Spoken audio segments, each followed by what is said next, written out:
Hey, what's going on, guys? It is Jack here, and today I'm showing you a LEGO MOC. This time it's from the Middle Ages. This is a medieval cottage. It's not very often when I'll tackle something like this, but I was pouring through my channel not too long ago, saw this MOC, thought, you know, that's actually pretty cool. I like that MOC. I wish I could go back and do that again. So that's what I did, but this time I did it a whole lot more intricately. So the build you see in front of you is a whole lot more complex than anything I normally do. Hopefully it's just a little bit spicier for you than a lot of my other MOCs. I know I don't do a whole lot of complex creations, but that's because they take a long time, and uploading 2 MOCs a week is not easy. So I'm built for YouTube MOCs and not really MOCs, but this one was one where I took my time and actually made it look pretty good, so I'm pretty happy with it. Hopefully you are too. But going ahead and starting off, the first thing I want to mention is that this house is set at an angle. It might be hard to tell by some of the pictures I posted or just looking at this thing in general, but there is an angle to this house which adds a whole lot more character. Otherwise, I think this thing would look a little too bland, especially with the terrain shape.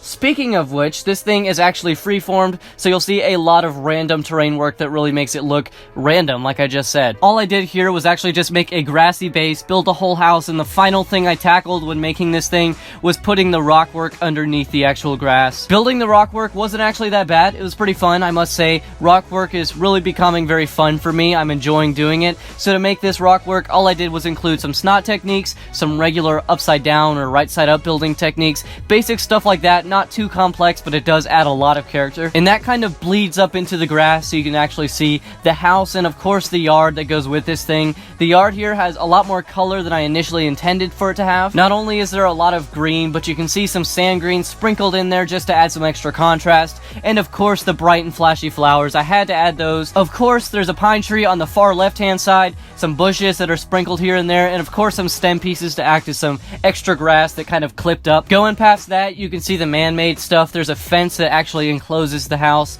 I don't know what you're fencing in here. It's just kind of decorative, nothing really here, but there is a horse. Maybe you're fencing a horse away from the house. I don't know, something like that. But there are some torches as the only source of light here. This is the medieval times. There's also a water bucket so you can go out and collect some water and drink it, because we all need that. A couple carrots sit in some barrels, and there's the family flag on the far side to represent the family that's lived in this one single cottage for ages. And speaking of said cottage, this is my favorite part of the entire MOC. I actually built this thing first. I mean, that's why the MOC is here. But like I said before, this thing is angled so you can get a good look at some extra stuff here. If you head up the dirt path, you're taken to the front door, which has a bunch of brickwork around it. And this brickwork, I'm pretty proud of it. I must say, I do like the way it looks a lot better than my older MOC. And you know, it kind of makes sense too. It's kind of worn out. You can tell it's aged, and there's also a family flag outside, like I was saying. So a family's been living here for generations upon generations. It makes sense to have this thing pretty worn. And directly above that is the classic look that everybody recognizes. This is the Tudor style building. It's actually pretty basic. I made this thing pretty easily.